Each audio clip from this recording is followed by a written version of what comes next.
ready for the spooky season to be over, so I have 13 haunting books that I read recently, and I'm gonna let you know which one of these are worth your time. Okay, so I should specify before we get into this that I'm gonna be going through 13 books that I have read in hopes to read different types of haunting style books. I'm a big fan of haunted house in any way, shapes, or form, and I thought haunted houses, haunted places, and haunted people would be a fun thing to explore to see if I can find those vibes. And I will give you at the end which of these books I think kind of fit those vibes the most, while also giving you my experiences and my thoughts on them. Because there are some of these books that I still recommend even though they don't hit the vibe. Me saying vibe so much is so awkward. But there are some of these that I would recommend regardless. But they technically don't fit what we're trying to get to. So if you're interested in spooky, haunted house, maybe even gothic feeling, paranormal, ghostly type of stories, stick around because at the end I'll tell you which ones fit that the most, while also giving you some other possible interesting things to go off of.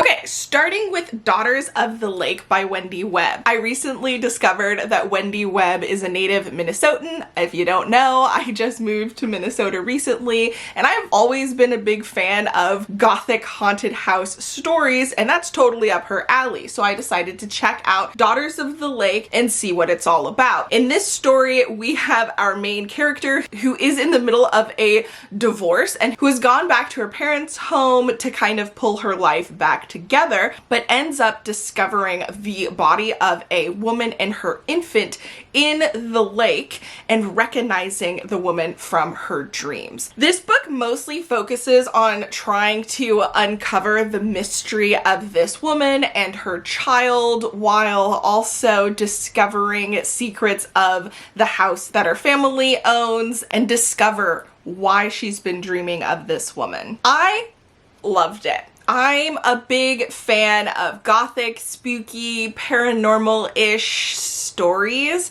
and this had everything. I admittedly wasn't going to pick it up originally because it doesn't seem obvious haunted vibes, but having read other books from this author and going to one of the author's read along for a completely different book, I realized that most of the books that she writes has this vibe. So I took a chance and definitely appreciate it in the fun paranormal haunting vibes that I personally look for in books. Next up, we have The Haunting of Aliandra by V. Castro. Now, this isn't the type of thing that I would typically pick up while looking for spooky, paranormal, haunted house, but it is definitely haunting, and it does have that paranormal aspect to it, which I tend to enjoy in my kind of haunting books. Now, this is inspired by the famous tale of La Llorona, which I'm sure I am butchering and I super apologize, but the Weeping Woman. And this goes through several different women's experiences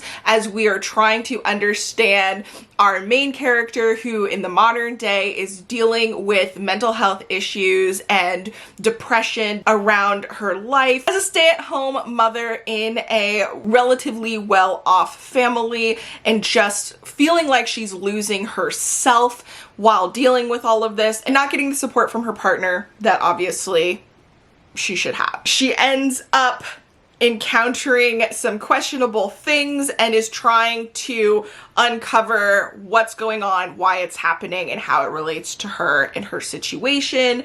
And I did not enjoy it at first. It took a while for me to get into it. I do feel like the struggles that she was going through were relatable, and I did find feeling in some of the things that she was going through, but I just didn't care about her yet until I continued to read on, and I feel like the more I learned about the different storylines and the connections and what was going on, I did get more invested, and I did end up enjoying it in the end. But it's definitely not a favorite, even though I would recommend it for people who are interested in seeing the story told in different ways, the generational storylines, and the different ways that these different things connect connect. I feel like it could be a good time also having someone dealing with their own mental health issues, and the way that that is so easily dismissed by a lot of other people's and how harmful that can be. I think this did a really good job in a lot of different ways,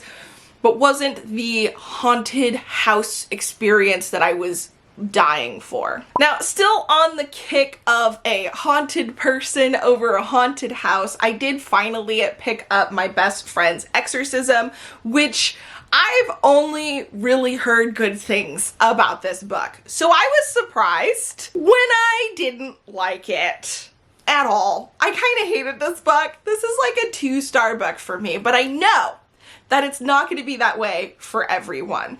For instance, you like drama-filled reality TV sort of situations. Here we have a story of a young friend group in the 80s that has one of the characters who starts acting up and another one who's all like, I think she's possessed and we need to figure things out, but everyone is against her. And so it is infuriating in a way that a lot of Grady Hendrix books can get. And so I just was not having a good time. I was annoyed at the YA elements of the story. I was annoyed at the catty friendship elements, the different types of bullying situations.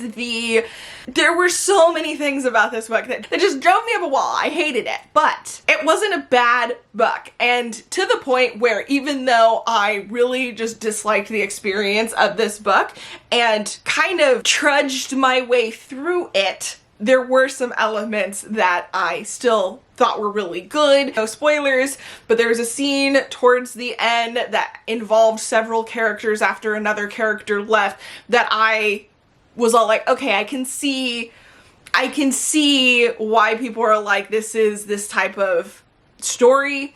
Everybody loved the friendship and the 80s, and I was just surprised that no one's talking about some of the 80s things that they put in here, like Slave Day. That was a thing that schools did in the 80s that shows up in here that I don't know if it should have, right? It threw me off. Or the stupid comments that people would make like, oh, she's so skinny, she looks Ethiopian. You know, just, I was already not enjoying it, and even though I know that was a product of the time and there is some commentary on it, I don't think the commentary was strong enough for me to not just feel icky about some of the things. So this one's a no for me, but maybe it's a yes for you, especially if you know about Slave Day in Ethiopia comments, because that took me out.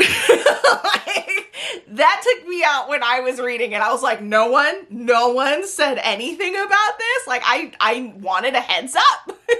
More drama than anything else. Spooky vibes, meh. But there is the whole exorcism element. There is the whole possessed element. There are some unsettling things, and there is a lot of frustration that I think was very well done in the book. So it does have those things going for it. So if it sounds like something that you're interested, I guess check it out. But it's definitely not really on my list of recommendations. Okay, then an interesting one, The Other Ones by Fran Hart. This is about a boy who lives in a haunted house who makes some new friends, one of which is new to the area and is determined to help him exorcise his house, you know, get rid of the ghosts and save him or whatever. And they catch feels. So this is an LGBTQIA plus romance, young adult romance. And there are, okay, I will say, in terms of fall vibes, this definitely has a lot of fall vibes. In terms of spooky haunted house, there's a couple of moments, but it's not really about that. It's really more about the friendships. I wouldn't say the writing is great in this one. Don't read this expecting a masterpiece. There were several things that either were cringe or that didn't fully make sense, but I really liked the pairing. I liked the character. This guy who has a name, Pax, I think his name is, and I loved him. He was cute, eccentric. Like, he was a character that didn't care what people thought. He stood out. He was very much himself, and that was a lot of fun, being in the head of a character who wanted nothing more than to blend in. I mentioned this recently in the crazy November TBR game that I'm a fan of opposites. Like, I love contrast and the idea of having one character who's like, I want to stand out, express myself, be who I am, and then another character who's all like, I want to hide back, I want to blend into my surroundings as much as possible. There's something about that that I just absolutely adored, even though it was a little frustrating at times, not gonna lie. Not gonna lie, but I actually really liked this. This was a fun time. So, more on the fall vibes than anything else, even though technically there's like a haunted house storyline in here. It's more about building friendships and dealing with grief and overcoming certain types of obstacles and, you know, like whatnot. I've never heard anyone really talk about this one though, so I do recommend it, but I know it's not going to be everybody's cup of tea because I liked it and I could see flaws left and right. Like, I was like, that doesn't totally make sense. Why are we going here? Why is this happening? Like, but I enjoyed it. Another YA, apparently, I can't learn. That being said, I actually like this one. Like, spoiler alert, I liked it. But She is a Haunting by Trang Than Tran. So this one is about a girl who doesn't have a good relationship with her father, has her summer plans kind of fall to pieces, and is convinced to stay with him in Vietnam for the summer in exchange for some money for tuition so that she could go to a school that she's interested in. And her and her sister go to Vietnam and have to kind of deal with that. As part of the situation, she's helping him with the website for the house that he's restoring to turn into a sort of bed and breakfast sort of thing. But there's a lot of history behind it, and as she is there, she starts experiencing some things. Now, this is a good haunted house story. This has that mystery. It has the trying to uncover the secrets, feeling the bump in the night. There is also a sapphic romance relationship in here that I really enjoyed. And there is some family drama done in a way that I didn't feel super cringe about, with the issues between her and her father, and then her and her sister, and how all of those kind of interact with each other. And yeah, I liked this. I thoroughly liked this. I wouldn't say this is a favorite haunted house, but it did some things that I enjoyed. It had the elements. It wasn't scary, but it was spooky enough for me to still have a good time. So I do recommend this. Totally. Okay, editing me here to add that there are also some YA tropes and things that happen that may be annoying to some people, and some weird elements that do happen, which I was a big fan of, but may not be for everybody. All right, next up we have A House with Good Bones by T. Kingfisher. I had recently read Hollow Places and really enjoyed that, which I almost thought about putting on this list, except that one's not haunting enough. It's a little bit more portal worlds than anything else, but I enjoyed that, so I wanted to try out something else from this author, and this was a fun time. We have a character who is kind of more archaeologist sort of job. I don't actually think that's the proper title, but that's the kind of realm that she works in between jobs, she decides to go back home to stay with her mother for like a month or two before she goes on to the next thing, because it just made the most sense. I think there was some issue with her apartment. She ended up leasing it out, thinking that she was going to be gone longer, and she just didn't want to deal with it. So, temporary arrangement. And as she's there, she noticed that her mom is acting kind of weird. Like, weird. Like, you don't do that kind of stuff. This kind of things normally don't matter to you. Why do you have that? Like, strange things are happening in the house and with her mom. Now, this story is supposed to be, you know, haunted house sort of vibes. I don't really care about it. It wasn't the thing.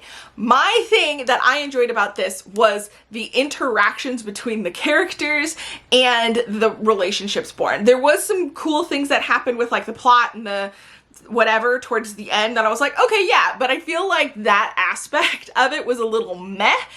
I just enjoyed the experience of reading this, and I feel like if you like the character and you like the interactions or the writing, you will probably enjoy this as well, even though I feel like the actual overall plot was kind of mid. Like it was like a 3-star plot, but a high 4-star experience.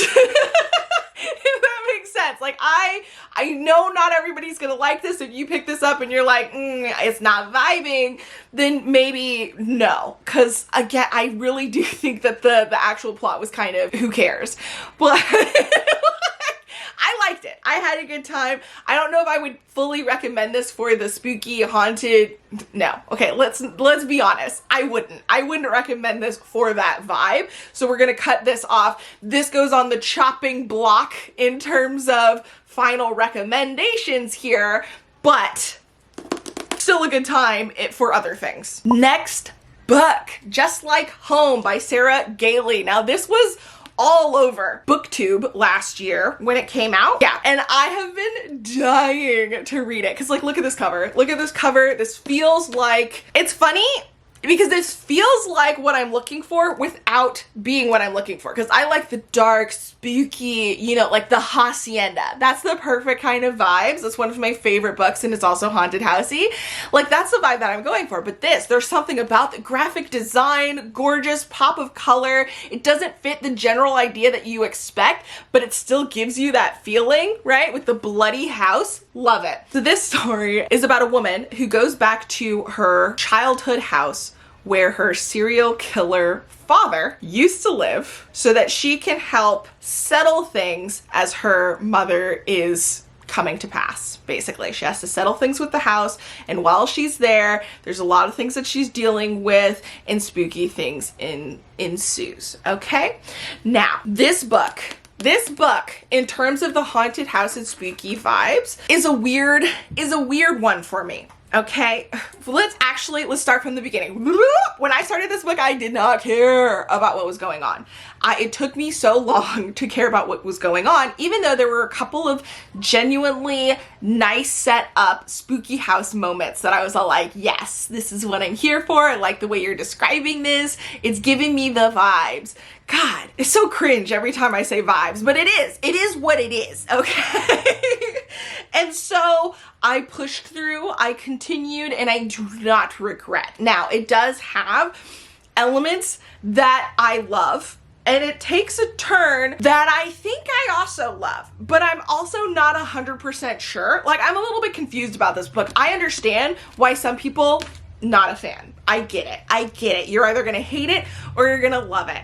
It does also have hints of our main character trying to remember, uncover whatever things were going on in the house regarding her father and his psycho killer habits, right? There are secrets in the house that she is unlocking as she's trying to deal with this.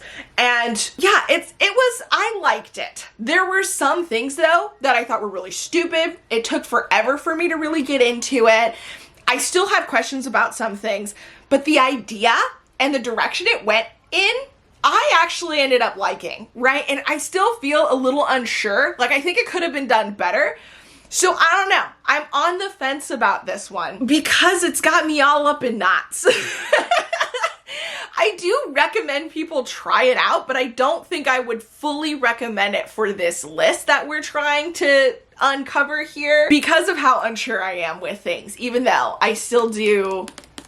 I don't know, it's interesting. I feel like this will be more up your alley if you're also interested in kind of true crime, uncovering mysteries behind the whatever sort of situations versus just that spooky, paranormal, haunted house kind of vibes. Because there are some things in here that you're like, what is going on? Is this, you know, like there's questioning moments, which I think was fun and I liked, but there's also a lot of things I'm just like, I don't know why this character was part of any of this. I don't know why these things happen. I don't know why she didn't think this, that, you know, like there were definitely moments in here that I was just all like, this book needs a little bit of work, but I still ended up really liking it in the end. Next up, How to Sell a Haunted House by Grady Hendrix. This book is a book that I have been waiting for. I'm so excited, right? This is dreams, right? How to Sell a Haunted House. We have two siblings whose parents have recently passed away, and they have to figure out how to sell this haunted house. That's what I went in here, going in thinking. And so I was surprised when, first off, we just have a woman telling her parents that she's pregnant and not knowing how they're going to take it. And then fast forward years later, she finds out that they've passed away. Now, this story is family drama. Family drama.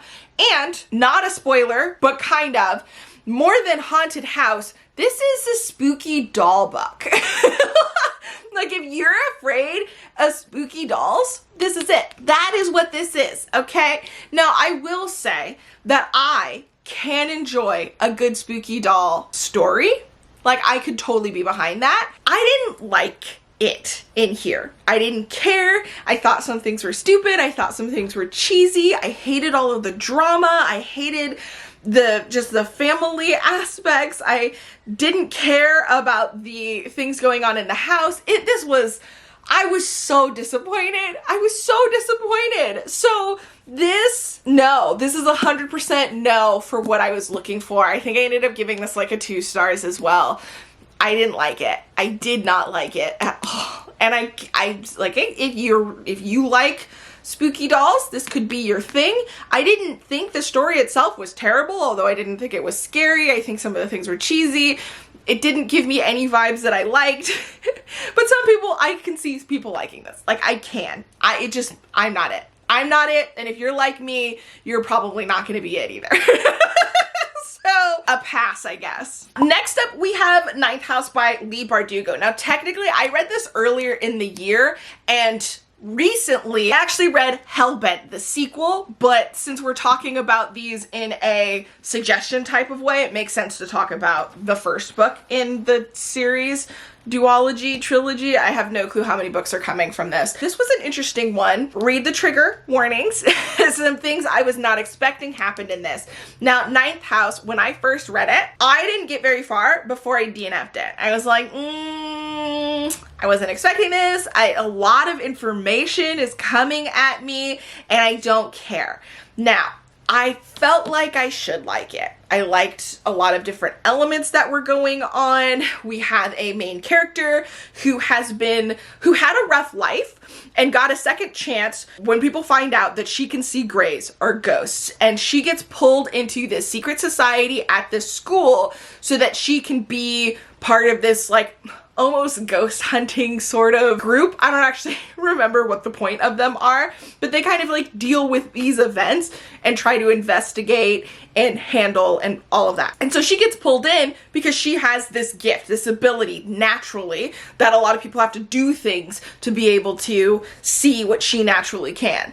And so even though she was not on the trajectory of being in a school, she gets pulled in.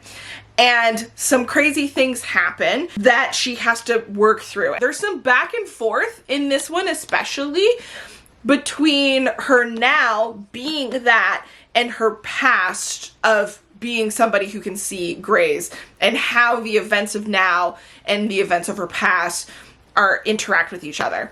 I didn't like it at first. The second time I was hooked. I was into it. I knew what to expect. It was easier to approach and read, and I enjoyed it.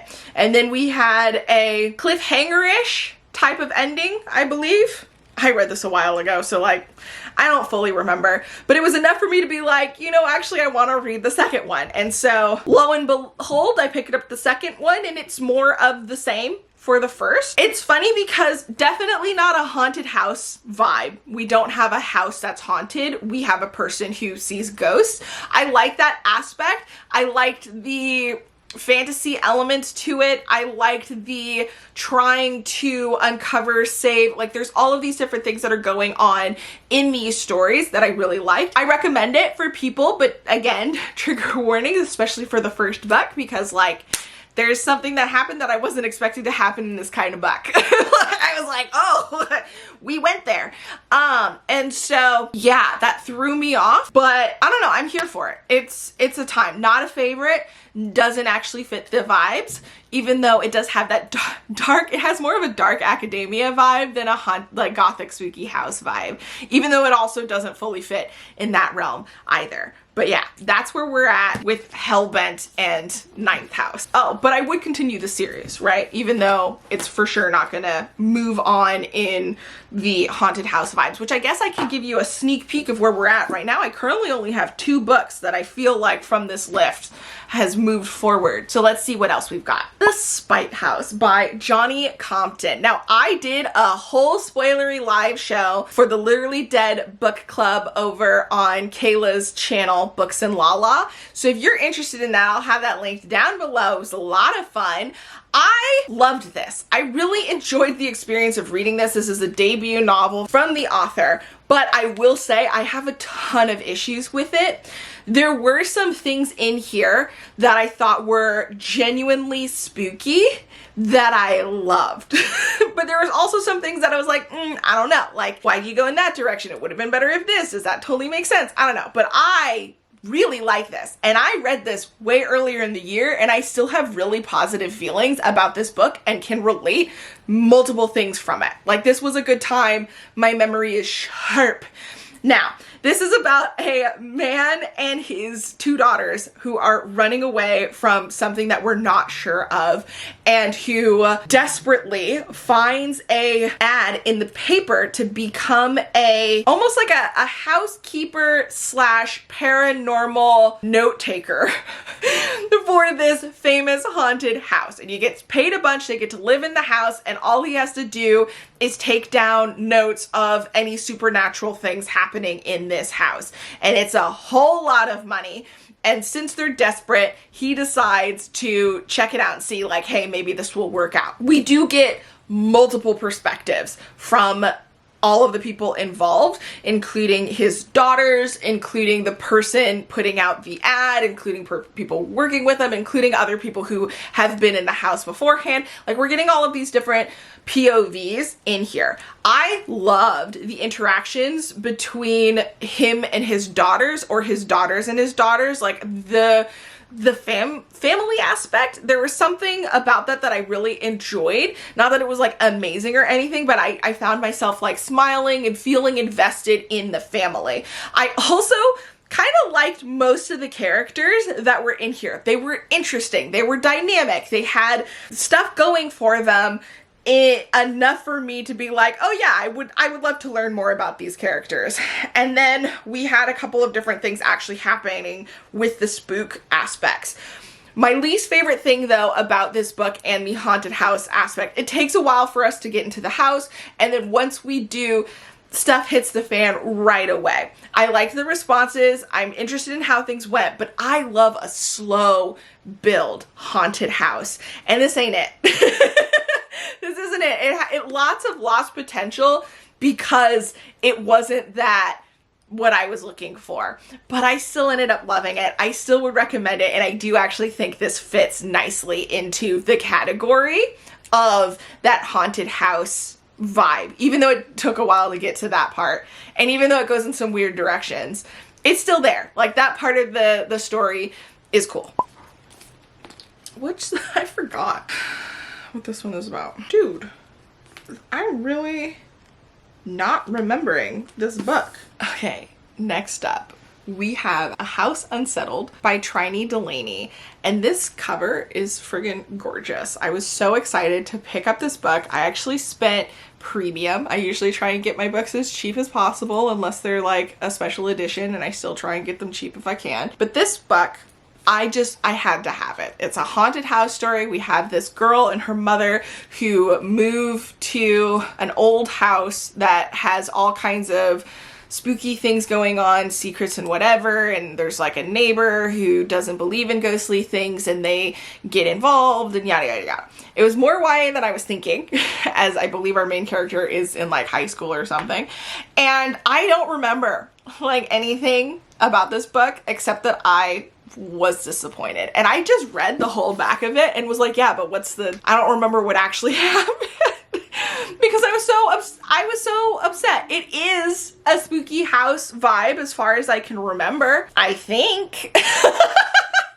I shouldn't even talk about this one because of how upsetting it was. I didn't love it. I didn't hate it. This is a mid. This is mid. Meh is what I usually call these kinds of books. But the fact that I can't remember anything, I think says more than anything. I would put this in the vibes. So I think worth checking out if you're interested, but very YA. I think there were a lot of YA issues that made it hard for me to get behind it. Like the tropes in YA that I don't like, I think were in here. There was some interesting, like, I think she is trying to find out what happened and she uncovers some stuff. Like, I remember one spoilery thing, like nothing else.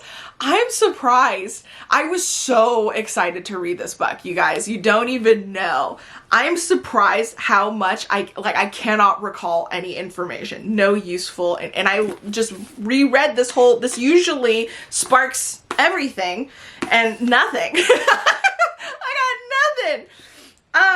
Yeah, I don't think the spooky vibes were all that strong. I was disappointed. That's all I can tell you. Gosh, that's a shame. That's a shame. Also, because this back sounds good. Like, this sounds like a book I want to read.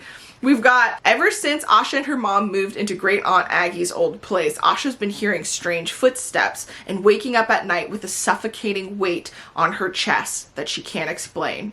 Her new neighbor, Colt, doesn't believe in ghosts, but as they grow closer, they uncover secrets that tie their families together and histories of oppression that reverberate into the present. And Asha can't shake the feeling that the violence in these walls is going to repeat itself. Like, it sounds so good, but it was disappointing. And so, because I can't fully remember it, I'm technically not going to put it in our recommendation pile. But that's okay, because our last two books I do remember, starting with Small Angels by Lauren Owen. And this is not a haunted house, this is more of a haunted place. This is another book that took me a while to kind of get into it, but I was always interested in what was going on. Even though I didn't care about anybody involved for a while, because we do have several perspectives and we're going back and forth and it's a little bit muddy at first before things starts falling into place. So like I wasn't invested in any of the characters. So here we have a small village with this chapel that is kind of almost off limits to the people there. It's in a haunted area that they don't go in. But we have a former resident whose fiance thought that it would be so sweet and so wonderful for them to have their wedding at this chapel back in his little old village. And so she sets that all up thinking it would be this great surprise, and he, not wanting to burst her bubble, decides to go on with it, hoping that all of the talk really doesn't mean anything. Of course, when they get there and they're trying to go through with things, she learns stuff, she starts uncovering things, she starts feeling things. This has the vibes. This has the vibes. It goes in an interesting direction. It's not going to be for everybody because, again, you have these multiple perspectives, these uncovering. You have kind of like the history of the place along with the current characters, along with just what she's going. Like, you've got all of this stuff going on, and it has this very interesting mystery, which I think is another element that I really like in haunted house stories, is uncovering the mystery of the house, the forgotten elements, the details, the why, right? The why behind everything. And this has that, because as she's trying to set up for this wedding, she learns some things, she gets interested in some things, and she starts uncovering things and experiencing things, and just there's this, not a madness that ends up happening, but almost a level of that that's very unsettling, as we are also uncovering the story from the perspectives of those involved in the past. And I don't know, I had a good time. I liked this.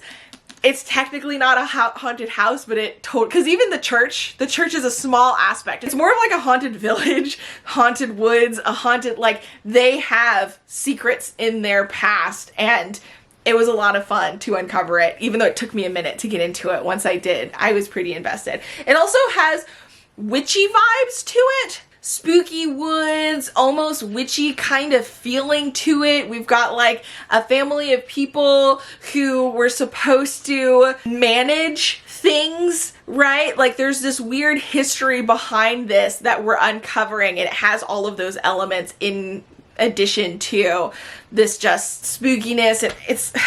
It's a lot. I don't know how to describe all of it, but I thoroughly love this, and it fits. It moves forward. And then the last book that we're gonna go through is These Fleeting Shadows by Kate Alice Marshall. This is about like a young girl who goes back to her mother's family property after her grandfather passes away, even though her mother is estranged from her family and they hadn't been around in quite some time. And when she goes there, she finds out that she's inheriting this huge property and all that goes with it, as long as she can stay within the house for a full year. And as she's there, weird things start happening. This had all the vibes. This had all these interesting things that were going on. This had a sapphic relationship and spooky and repetitiveness, which I know isn't everybody's cup of tea, but there are these repetitive building up the tension moments that I ate up. This was, yes. Totally fits the vibe, even though it has other elements in it. I don't even know how to describe. I loved it. So in the end, out of these 13 books, I have 5 here that I think fit the bill the most. We have These Fleeting Shadows, totally has spooky big vibes. Also that claustrophobia and feeling forced in a situation.